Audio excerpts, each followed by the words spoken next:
The hangry fox. How he satisfied his hunger. One day, as the sun began to set, a cunning fox felt a pang of hunger. He was looking for a good way to fill his tummy. He crept near a village, hoping to catch some chickens from a nearby garden. As the fox sneaked into the house, the people inside spotted him. The people grabbed sticks and ran to hit the fox. Scared, the fox ran for his life. As he dashed away, he knocked over a pot of blue dye in the yard. The blue dye spilled all over the fox's body. The fox quickly jumped into the bushes and disappeared.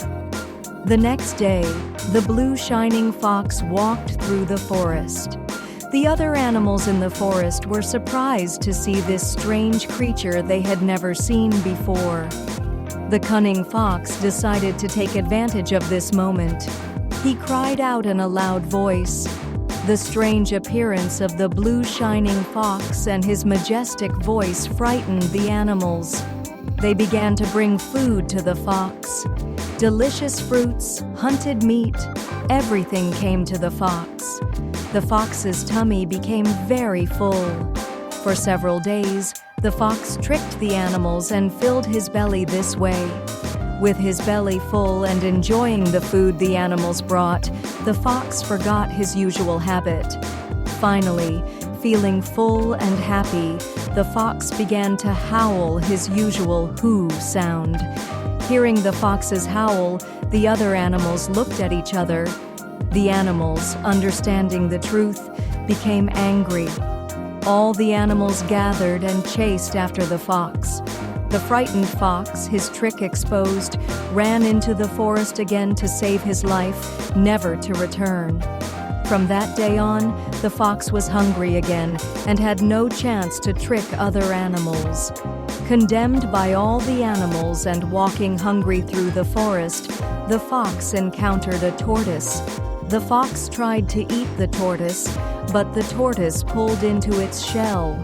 No matter how hard the fox tried, he couldn't get the tortoise out. The fox thought for a moment and agreed to the tortoise's trick. He took the tortoise to the stream and put him in the water. The fox held the tortoise's shell down with his paw until it softened. As soon as the fox lifted his paw, the tortoise swam underwater and disappeared. Realizing he had been tricked, the fox went into the forest, feeling ashamed and hungry. Continuing his journey through the forest, the fox found a vine of perfectly ripe grapes. His eyes gleamed. The fox tried to pick and eat the grapes, but the vine was too high for him to reach. He jumped and jumped, but each time he failed. Saying this, the fox gave up on the grapes and continued to wander hungry in the forest. The fox walked through the forest and finally rested under a tree, exhausted. Loneliness and hunger had worn him out. Leaning against a tree, old memories came back to him, one by one. He realized that his cunning tricks and his despicable acts of deceiving others to fill his own stomach were the reasons he was so alone and hungry today. He vividly remembered a trick he had played on his good friend, the stork. The fox remembered the day he invited the stork for a meal.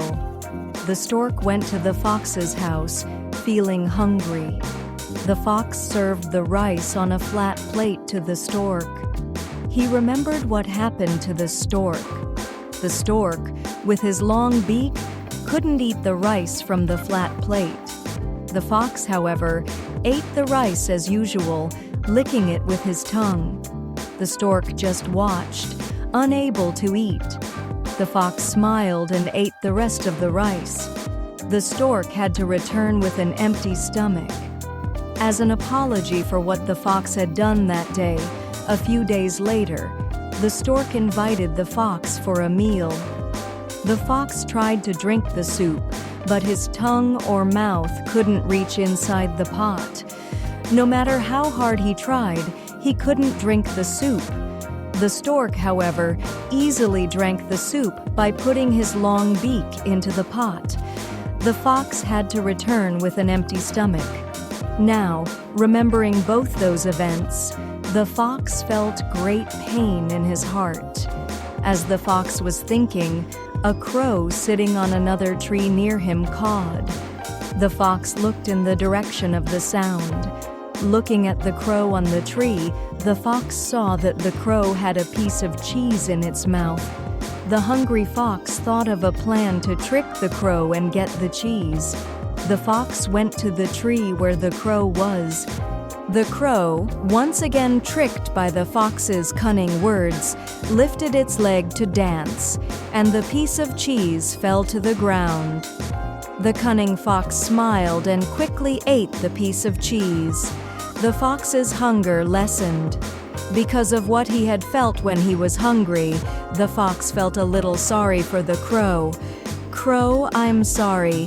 The fox told the crow where the ripe grapes were and then disappeared into the forest. Buy this book, see description.